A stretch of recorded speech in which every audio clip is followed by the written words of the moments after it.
Hi everyone, this is Ecuboot, and for today's videos, we're going to show you a problem related to the fuel system on this Mercedes E200 2016 W212 using 274 engines. To be more specific, this engine can still start up, but after 10 to 15 seconds, it suddenly turns off itself, and no matter how we've tried, the problem repeats over and over again. So if you had the same situations, maybe this video is for you. So with that being said, let's diagnose this car together. So after running a quick scan, we can obviously see that there are 3 trouble codes. All of them are dedicated to the fuel systems, especially the fuel pump. At this point, we know that many of you would go ahead and replace the fuel pump, but later on these videos, we will show you that is not our problem. With this particular 274 engines, it's using a 3-phase fuel pump. Before fixing our problems, let's take a look at the block diagrams where it demonstrates the whole fuel system. To find this, simply just enter your vehicle identification number into this box. If you have any difficulties, don't hesitate to contact us and we will help you as soon as possible. When we take a closer look at the diagrams, we can see that this is our fuel pump. On the left is our control unit, which receives signal from the ECM via CAN-C and information from the fuel pressure sensor to control the pump. In the middle, this is our ECM.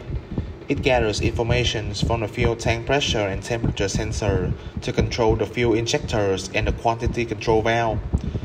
Up ahead is a power supply and a front SAM control unit. In the next step, we're going to see the wiring diagram.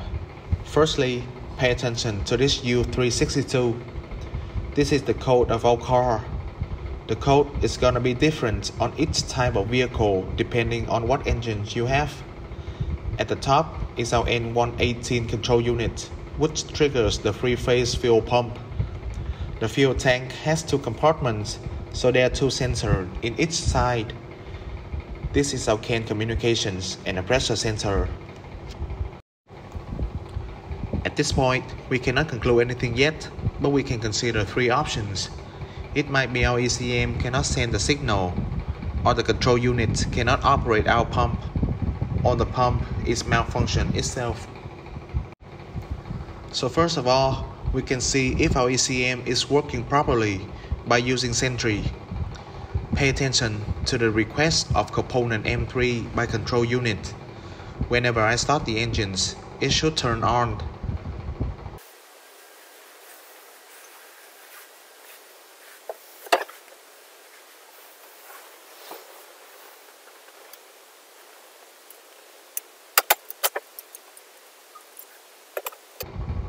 As you can see, our ECM is still in good shape. And moving on, as I mentioned earlier, is our problem coming out of the fuel pump?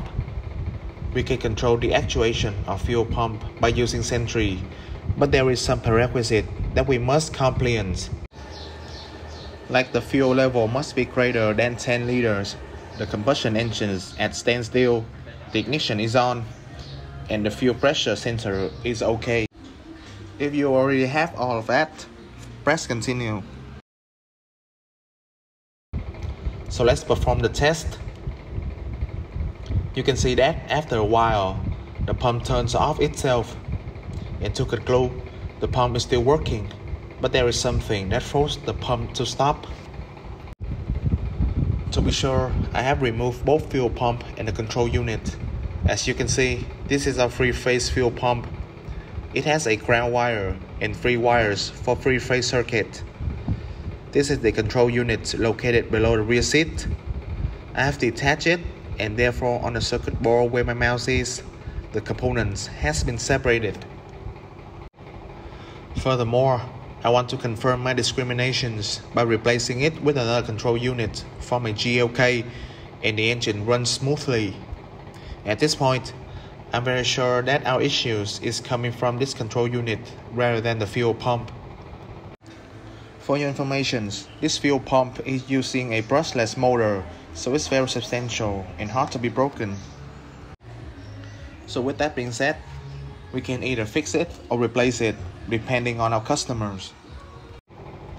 And off camera, I have replaced a new control unit, and as you can see, there is no fault code appearing on the scanner anymore. So in conclusions, this is our 274 engines which using the three-phase fuel pump to provide gasoline for the whole system. Having the control unit broken resulted the lack of pressure in the intake manifold.